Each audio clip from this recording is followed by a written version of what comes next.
ironic. Good morning, Brian.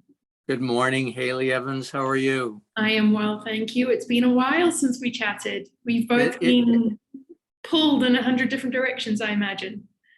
Yes, and I miss you. Oh, I missed our regular chats. So, Hayley, I want to talk about a big issue with you today. You know that since the beginning of humankind, what humans worshipped has changed each time they've evolved, right? Initially, it was animals were gods, and then the plants were gods, and then the sun was a god, and then they created gods, and then the stars were gods, and we're part of that evolution. And I want to share with you my feelings about my trip to Notre Dame, and fit this all in, if I can, in terms of the question of where are we going from here? So you were just in Notre Dame last week, yeah? That's right. And we went there to celebrate, help celebrate Ray's oldest brother's 65th anniversary of taking his vows as a Holy Cross brother.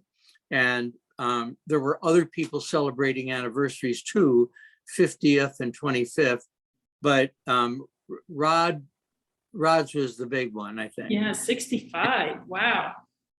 And I was so taken with how beloved he is.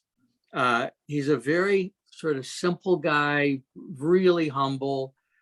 In fact, when they took the group picture, they had him stand in the center, surrounded by priests. Yes. But then the cardinal from Peru showed up, and Rod said, "No, you stand here, I'll go to the back." I was quite taken with the number of people who came up to see him. Regrettably, he tested positive for COVID, and so right now is in isolation. You never know, with these gatherings, who you're touching or what you're touching. But anyway, you know that while I was growing up, I was very religious and very committed and involved with the church. And then I left it, at times angrily, as I think a lot of gay people have. And then it became not an issue of my anger anymore. I could see a stupid decision, but I didn't blame Jesus for it, right? Just as I don't blame Buddha for the bad behavior of some Buddhists. But boy, was I hooked, Hayley.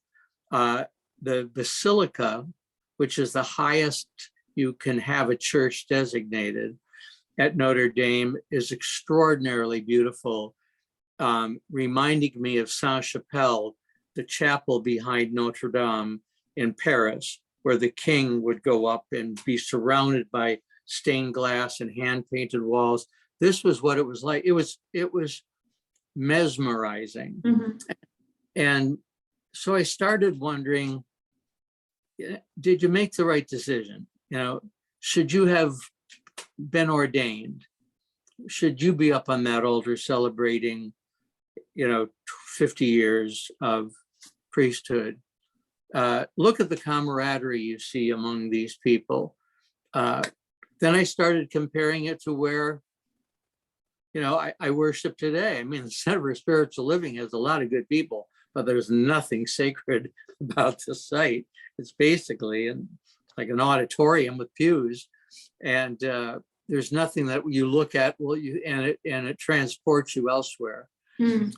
So I was sort of taken with that. I wrote about it on Facebook, and people said, "Oh my God, you made the right decision. You reached a lot more people than you ever would have reached if you were a priest." And I agree with that completely, and I accept the fact that I am priest in my work. But have you ever been hit like that or did you grow up with no influence spiritually? No, we grew up with very Christian influence. I mean, my family wasn't Christian, but all of the schools were very Christian. And so learning about God, divinity, was a big thing. As a family, we didn't go to church, but through school, we got a lot of Christian influence. And there was a moment in time, my older cousin, was sort of lent more into it, and he was getting into it, and that kind of was like, oh, maybe I should look into this, and I kind of was getting into it.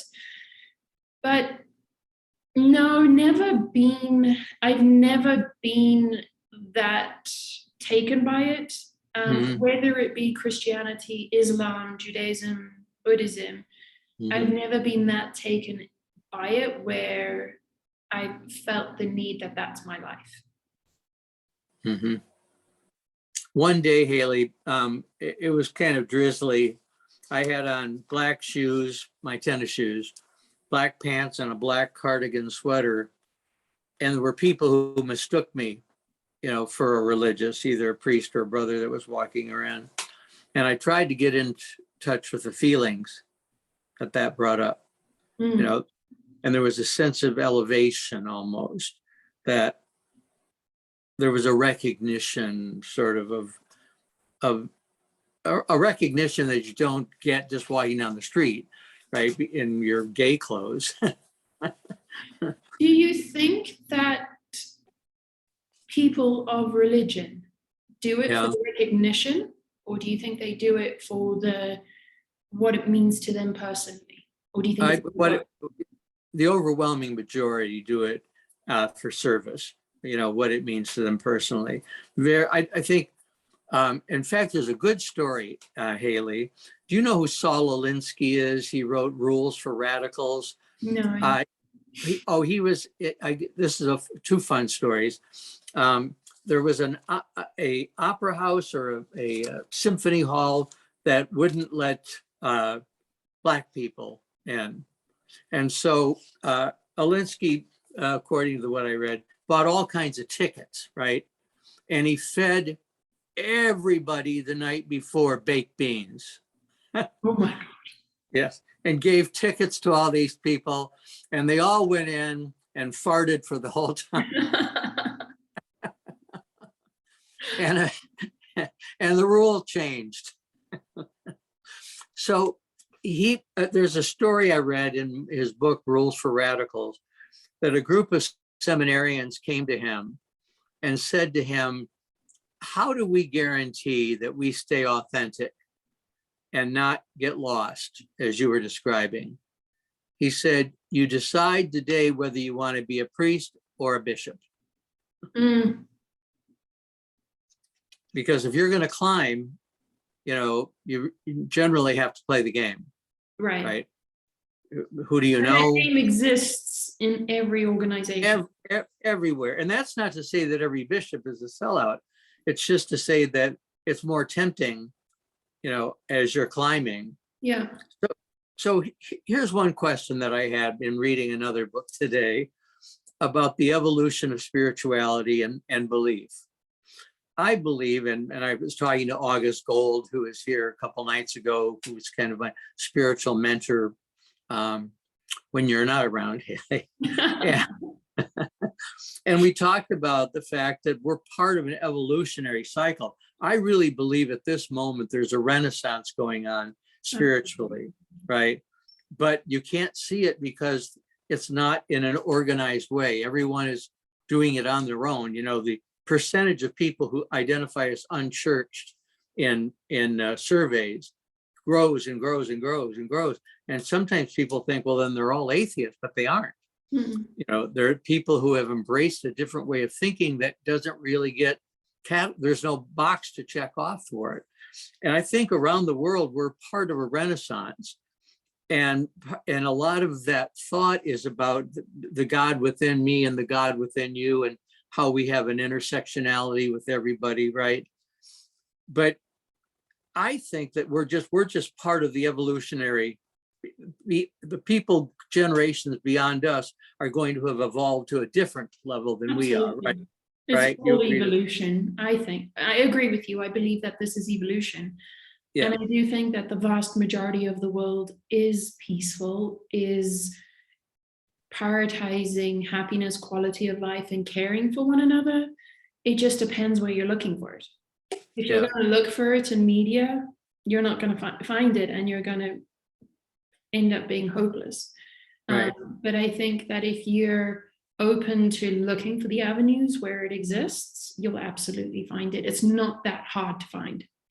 And it can be the person whose groceries you're packing, Yeah. who looks at your name tag, calls you by name, and asks how you're doing that day.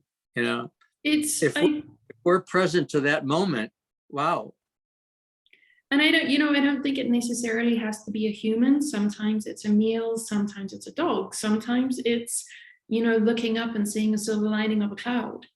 It's color. Down to that presence of, are you present for the magic around you, and that joy, that peace. And I think it comes down to that individual choice, that individual religion of, what are you going to believe in?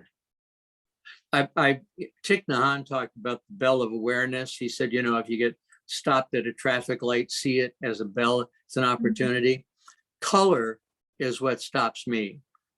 I'm in awe of color, right? And I plant as many colorful things as I can.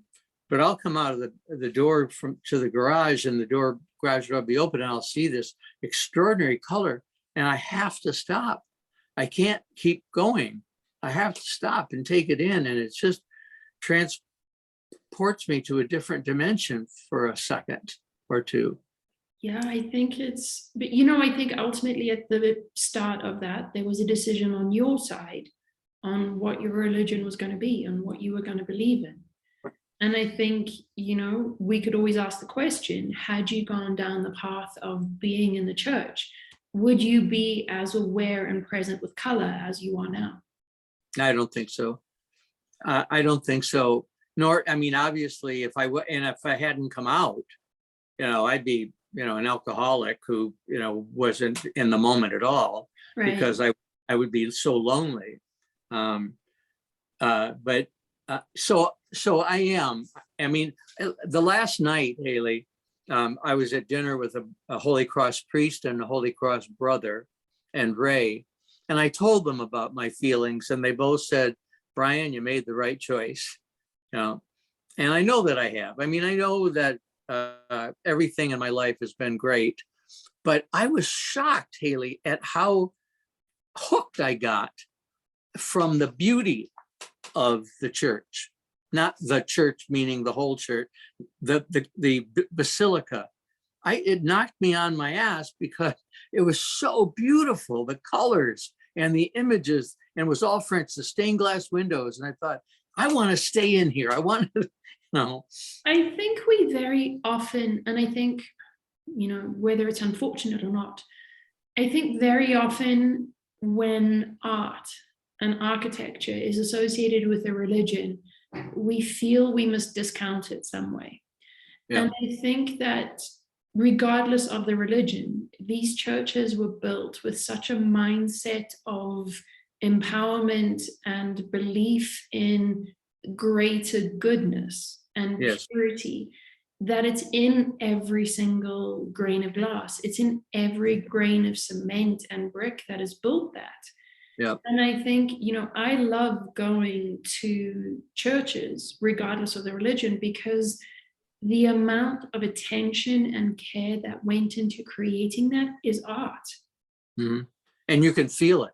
You can, and I think it's, if you're going to go to an art gallery, a church is just an art gallery itself. It's a piece in an art gallery.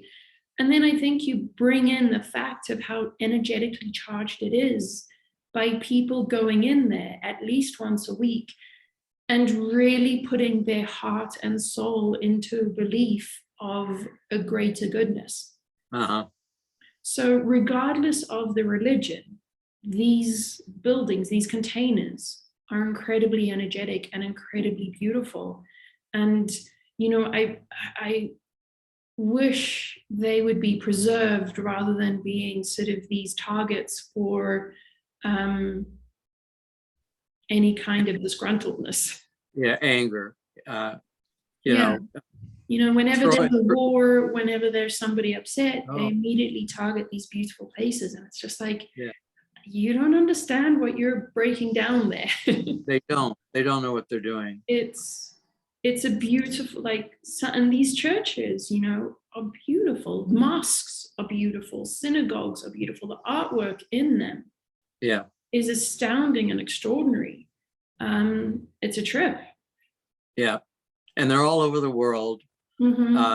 And even, you know, even in a poor country, you can find that chapel that somebody for hard here, there's I mean, there are beautiful churches all over Mexico, but there's one in Chamula, which is beautiful. It's white, has this lovely ornateness around it, but inside there are no pews. It's bare ground, pine needles, and then on the walls are all of the relevant saints, whether they be Catholic or Mexican saints. And it's one of the most beautiful churches just because they've made it their church. Uh-huh. So, Hayley, I'm sorry, you're spot on with that. You know, I could totally agree. Joseph Campbell talked about that, you know, the sacred spaces that he would sneak into while he was in New York into one of the churches. And I did that. I would go to St. Thomas, not go to the Catholic cathedral down the street, but St. Thomas Episcopal Church was so beautiful. And they had a boys choir that just elevated you to the ceiling, you know, if you were lucky enough to hear them practice. So I totally agree with you on that. And you agree that if you were going to describe the renaissance of thought that's going on now, we call it new thought, but that doesn't really help us. I think it's a renaissance of humanity. I don't think it necessarily has to do with a new thought, a new age, a new earth, and all of that kind of stuff. I think it's evolution at its most barest, basic, simplest form. We're evolving creatures. You know, this earth is an evolving place. And I think we're in a massive tower moment where we're in that stretch zone of evolution. So I do firmly believe, and I understand that this is my belief, that, you know, the generations that come after us greatly benefit from what we're going through now. The world will be better. I agree. You know, COVID. It's not comfortable. It's, you know, when you look at everything going on, and a lot of people like, can we just be at the bottom of this? We're not at the bottom of it. It's going to go on for a little while, but it will get better. Yeah. COVID, you know, internationally closing down the world, you know, had an impact on all of us in terms of our thinking about ourselves and others, you know, our need to be with others. Some people were going crazy with confinement because they had a hunger to be with others. And that really helped focus our attention on our relationship. For good or bad. For good or bad. For good or bad, it really did. For me, it was good. For me, you know, a lot of people I talked to sort of whisper that COVID for them was good because none of us want to offend the person who got stuck in an apartment with an abusive spouse and small children who were crying. I mean, they didn't love COVID. But a lot of people found it to be a respite in life. It's a moment that they legitimately could close down, entertaining, and be with themselves. I think it was necessary. I think it also provided a huge mirror. And for some of us, for a vast majority of us, I still believe, we took the opportunity and ran with it.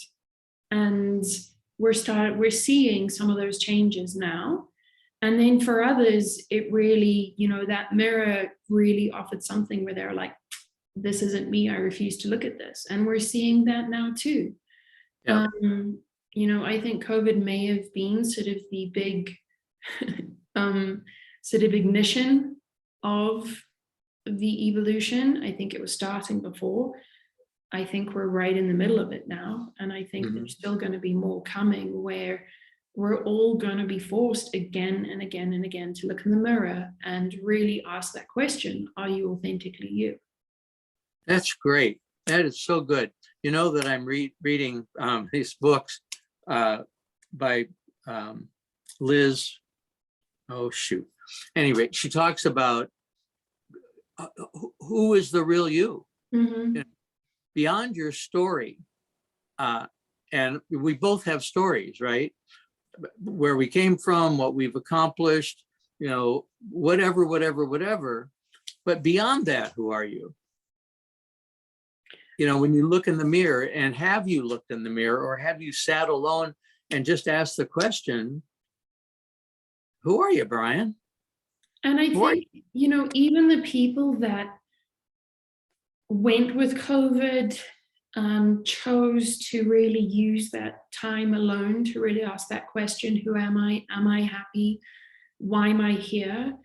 And they've done some work. That work continues. Like, there is no person on this planet that is unaffected by this massive evolution. And no matter how much work you do, there will be always moments where you're triggered to the point where you need to look in the mirror and say, is this who I am? And I think for many, May was a huge month of, so you think you're doing good, huh? Let's give you this question. How so, Hayley? Tell me why May? I think May, I mean, from an astrological perspective, or not necessarily an astrological, more of an astronomical perspective, we had Pluto go retrograde, then we had an eclipse, then Mercury in retrograde, we had another eclipse, and those planets working together with a few other planets and the sun really created a container for, so you think you're doing good, huh? Oh. And I think for a lot of people, if you look at May, May was a very tumultuous month for everybody. How did it affect you, Hayley? I was triggered very early on in May. I got COVID in May. I have no idea where I got COVID from, because I'm still not, you know, I'm not the kind of person to go hang out in bars, and right. You know, even here, I don't really go to public events. So I have no idea where I got COVID, but for me, it was very much tied to the trigger. And it was all about that. So you think you're good, huh? Mm-hmm. So you think you're being authentic, huh? How about now? Hayley, did you check in with anybody when you were going through that? Absolutely. Yeah. I try and figure out things on my own. And when I can't figure it out, then I go and I ask people to help me and sort of help me see, because very often when we're in it, we're so in the weeds. We can't see what's around us.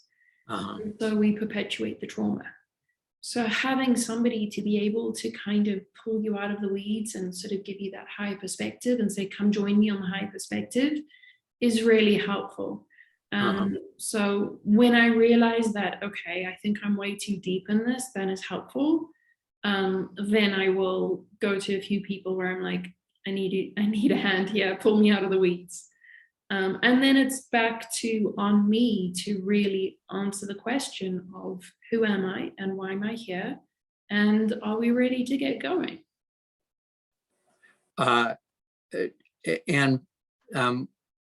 I think that in my relationship, the advantage of having a partner who is actually on a spiritual journey is that you can ask them, you know, what do you see going on here? What are you feeling going on here with me?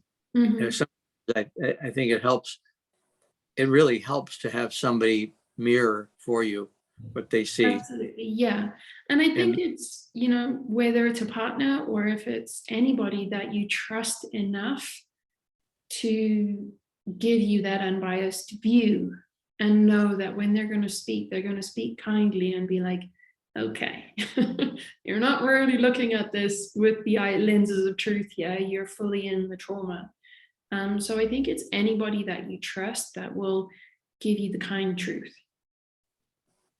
uh, I shocked myself. You said in May, you got the, oh, you think you're doing so good. Sometimes I shock myself with how not good I'm doing. Yeah. I feel like I feel like it's all here. I get it. I assent to it, but my behavior on some things does not manifest. Mm-hmm. And that's mostly about letting go. I think it's mostly about letting go and really about being present, but also really walking the talk. If for me at least, if I say that I'm going to be aware of the privilege it is to be me, then I need to be present with that. I need to be fully present with the sacred moment of being me in every single footstep and what that means.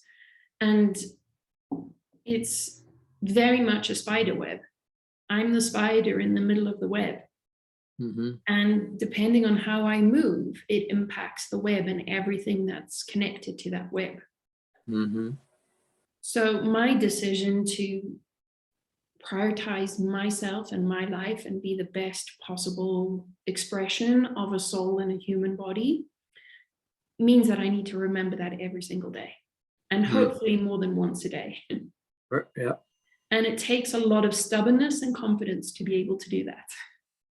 Do you have little Post-its around the place that just remind you? I started off with Post-its very early on in my journey. They were really helpful for me. Now it's it's a little bit more automatic for me. So I have almost, if I can become aware, so like if I'm walking and all of a sudden I'm like, wait a minute, where am I? Then I'm like back in the body. I've now become more aware of what it feels like to be unaware. So it like the alarm bell goes off a lot sooner, like, oi, where are you? Really? Yeah. What are you doing? And then, similar to you, color, for me, I get flashes of light. So I always get little things, which I think is my angels, the universe helping me really have that humble moment of like, oi, come on back. Can you say more about the flashes of light? How does it manifest though? The flash, I mean, I've always seen things, but for me, when I'm not fully aware, there'll be a flash of light and I'll be like, what's that? And that immediately will bring me back into, hey, what are we trying to do right now?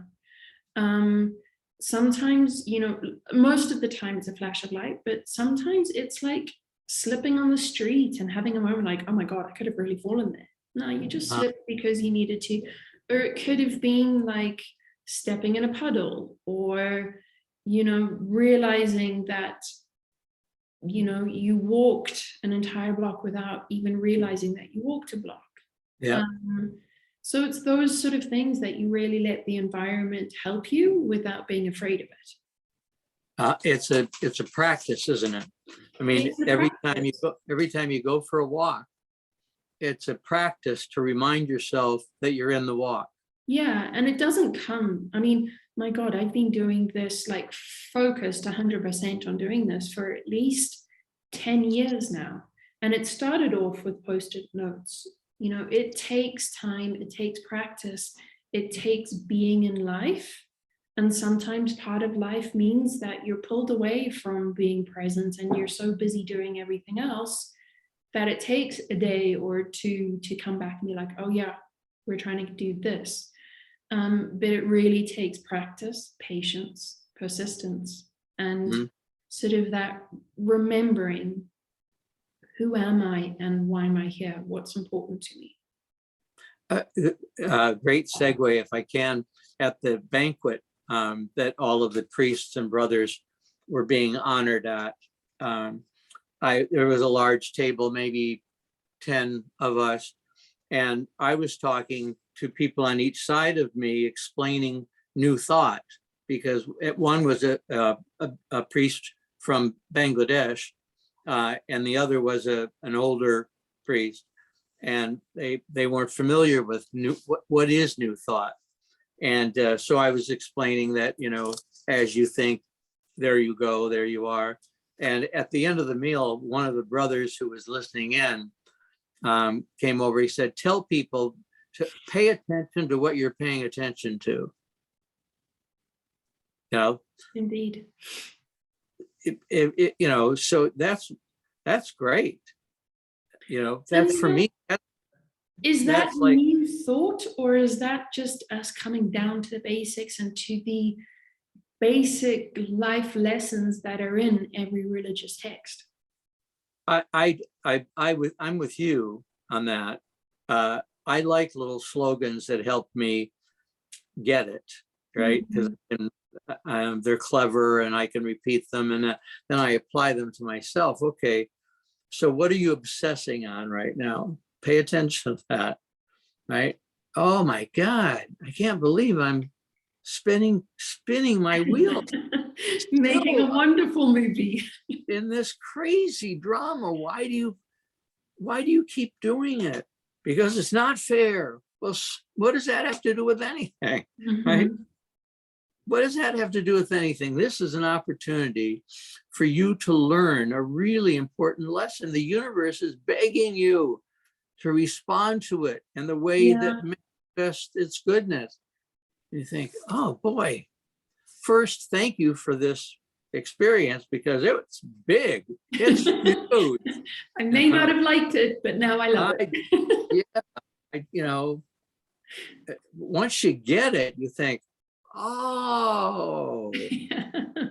And then I think it's always important to laugh at that point, because it is hilarious. Life is. It is. It's not.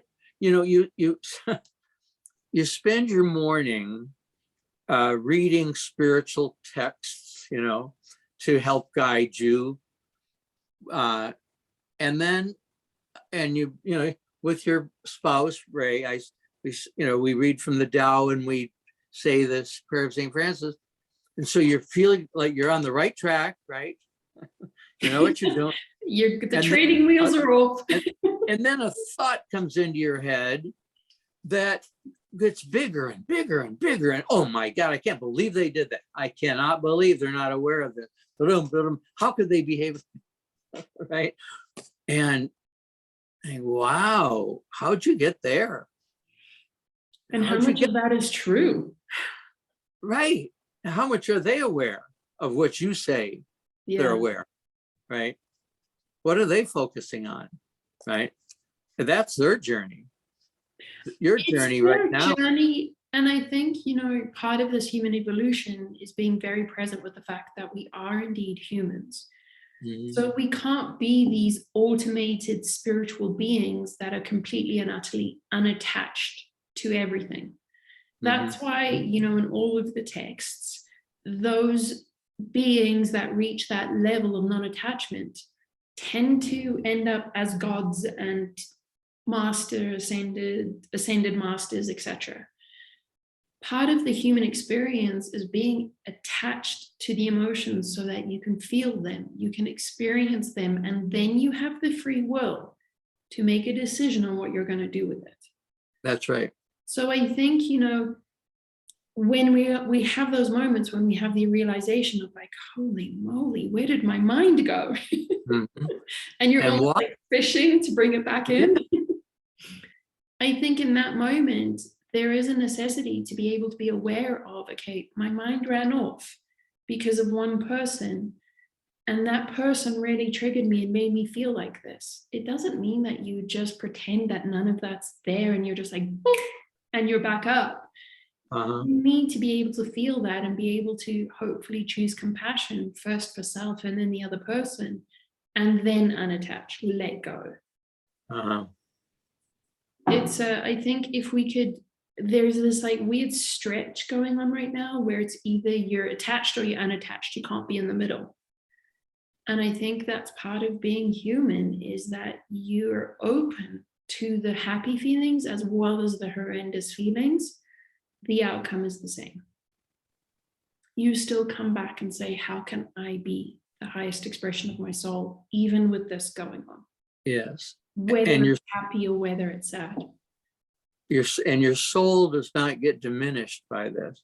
No, I Yeah, what your divinity, your soul, the kingdom within, doesn't grow small because of your behavior, but it doesn't have it's harder for it to manifest itself if your behavior it's is. more effort. Pardon me? Well, ironically, no, it doesn't. I think it's harder to manifest the essence of one's soul when you're not completely aware of your soul. And your behavior and how your behavior impacts others. Yeah, because I think, manifestation works both ways. You manifest just as quickly good things as you manifest just as quickly bad things. Mm-hmm. We're manifesting machines. We're always manifesting, whether we're aware of it or not. And I think for me, I became aware of that. And I said, well, I want to make sure I'm always manifesting for the greater good. Mm-hmm. So for me, that means that I'm always fully aware of where is my mind, what is true. Am I being sort of that manifester for the greater good? Again, it takes practice, because I think if we're doing it on autopilot, we're manifesting the story that our brain tells us or our mind tells us. And we're not aware of that. When it actually manifests in the physical, we're like, oh, who did that? I've watched you over the time that we've had these conversations, and you're very careful about not getting sucked into a political discussion where one side is right and the other side is wrong. You say, well, I can't say, I don't have all the information. And I admire that. Sometimes it infuriates me. It infuriates many people. Well, that's my issue. That it infuriates many people. That's my issue, not your issue. I get infuriated because I've got this polarization in my mind of us versus them. And I want you to be on, Red Rover. Right over. Meanwhile, I'm the person going like, no, I don't think I'm in. But I respect it, that because I think that's the right. Behavior is to be careful about not piling on an issue. That doesn't mean you don't have feelings about it or that you don't take action. It just means be careful about how you see the opposition and be careful about how you speak about them. Is this right speech? Is this right thought? It's speech? Very much under my decision and my will to not be the contradiction. And it's a very fine line, because if I'm not conscious of what I'm saying or what I'm thinking, I can very easily be the contradiction. And then I'm not walking the talk. So when you say, am I the contradiction? I know you've used this term since we first started talking. Am I not behaving in a way that reflects my beliefs? Is that right? Correct. Okay. If I'm believing in unconditional love, I most certainly can't be pointing fingers and saying, you deserve love, but no, not you. Yeah. But I do, I am deeply impacted by world events. I'm deeply impacted by any kind of human suffering. I allow myself to feel it. I allow myself to go on the journey of really inquiring deeply within me. Why am I so disturbed?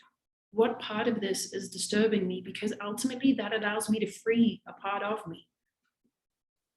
And then I can get to the point of, okay, do you want to talk about this? And I'm like, nah, it doesn't mean, what's the point? It doesn't mean anything to talk about it. Either nobody wants to hear that, or now's not the time to talk about it. And there's, I don't know if it's Buddhist, I learned about it through Buddhism, but sort of the 3 questions to ask before you speak. Is it true? Is it necessary? Is it kind? So I always try and use those filters before I'm about to speak about flammable topics. Yeah. And very often it has to meet all 3. Very often what I know and the information that I have doesn't meet all 3. And I can think of a bunch of examples of how it could be true.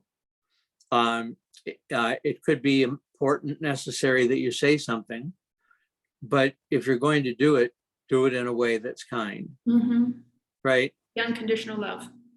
Right. Do it in a way that focuses not on the person, but on the behavior. Yeah. And how the behavior you feel falls short. And it takes tremendous courage because many people feel like it's a direct attack on them. So they immediately get defensive. People get exasperated with me because they want me to say things that are clever and put down the opposition.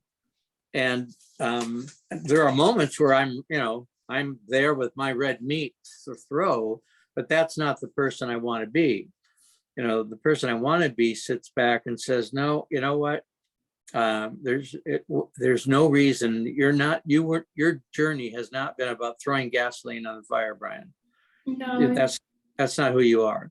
And what good does it do? And what good does it do anyway? Nobody's at that fire to keep warm.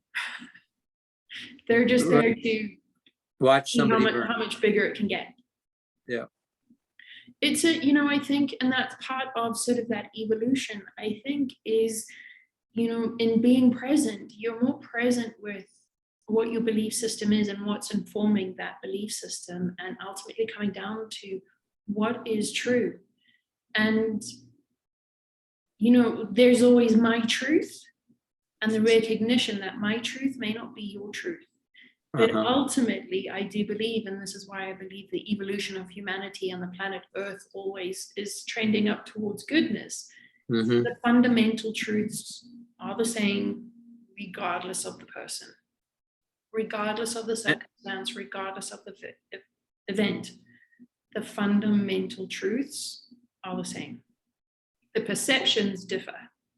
Right. And the truths have been true since the beginning, but our ancestors didn't really have time to sit around and talk about, they needed to go out and kill a whatever to bring it home to eat. That there was sustenance for survival. The luxury that you and I have and others is that we can take time to reflect. And we have far more information, along with the evolution of the planet and with humanity, is that our brains evolved. So what I can process and comprehend as Hayley Evans in 2022 is far greater than my ancestors could comprehend 500 years ago. And 500 years hence, what do you imagine might be different? I think the amount that we can understand about our consciousness is different. I think that the ability to open our minds and expand that consciousness and then realize that, we're just trying to catch up with how big our heart is and how big our soul is. I think that's part of the evolution. And I think that if you're in a position to be aware of expanding your consciousness, your perception, then we start behaving better. Because we start seeing, we become aware of how connected and mingled we are. And you start realizing that your action ultimately impacts somebody else, which comes right back to you. It does. You're creating your own world. Yeah, and I don't know if, I don't know for sure, but I feel quite certain that 500 years ago, we may have been just on the cusp of what does this mean? Yeah, 500 years ago, people didn't go to therapists. There was no thought about the ego, the id. Yeah. And like my folks' generation. But if you look at like the Mayan civilization and the ancient Egyptians, and that they had a concept of it, they could read it. I don't know how many people could actually implement it. Yeah, I'm thinking, when you said it, I'm thinking, US, United States, and my folks come to mind. They were not 500 years ago, but, going to a therapist seemed silly and, a waste of money. Why can't you, talk it out? Or so we're evolving that way. You believe that we're evolving towards good. Teilhard de Chardin, the French theologian, believed the same thing, that we as a people are moving constantly towards a higher sense of self, and which is very exciting. And it's fun to say, oh, okay, so what part of that am I? Am I contributing to it? Or am I impeding it? Yeah. Right. Those are good questions. I was thinking this morning, I have two nephews that we need to buy presents for the 4th of July gathering. And a book came to mind, and I think it's too sophisticated for even the oldest. Animal Farm. Did you ever read Animal? Yeah. They had us read that in high school.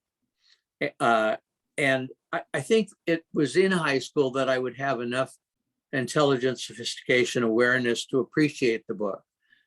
Probably not at age 8 or 9. No. Right? Yeah. Well, your message may be different. Like what you get out of the book may be different. Then versus if you reread it again when you're 16, you get a different message. Yeah. It would be interesting, to see, if they read it now, what they got out of it and how they absorbed the book and what it meant to them. I'm having a really nice experience. I gave August Gold, who I hold in high esteem, a copy of Lincoln's first and second book, and she says he says things that I underline. And I'm going to give these books to other people. Are they available? Yes. I thought, isn't that interesting? That Lincoln's saying something that I might not be saying myself. She says, Lincoln's really in the moment. For people listening, Lincoln's our dog. He's 5.5 years old. He's a Labradoodle and he's smart, but he can't type.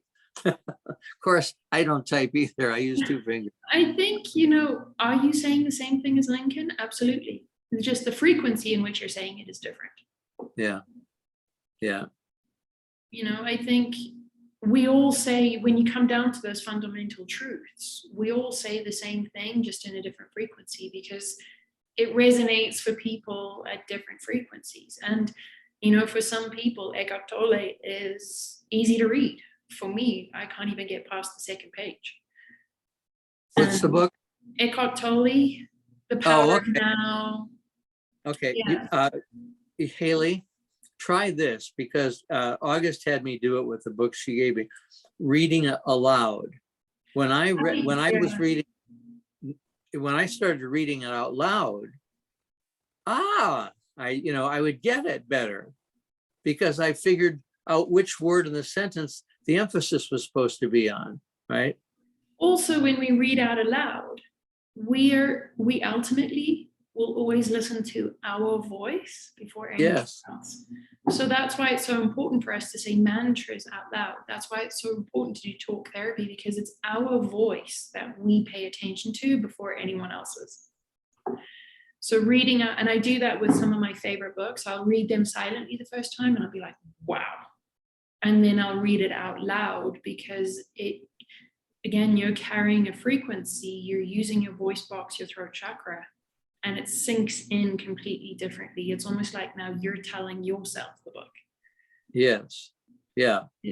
So, Hayley, with your clients, I don't know how much time do we have? We have 8 minutes. Okay. So most of your income comes from people that you have a phone conversation with. Am I correct? Correct. So a minute ago, you said, we each have our ways of expressing our truth.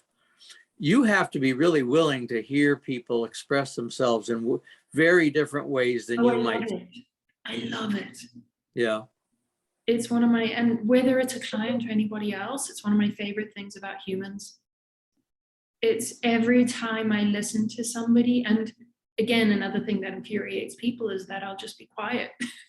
Like, you have no idea what a great time I'm having, because I'm just listening to people be humans, and I love it. I think it's so colorful, and it's one of the most beautiful things about being a human.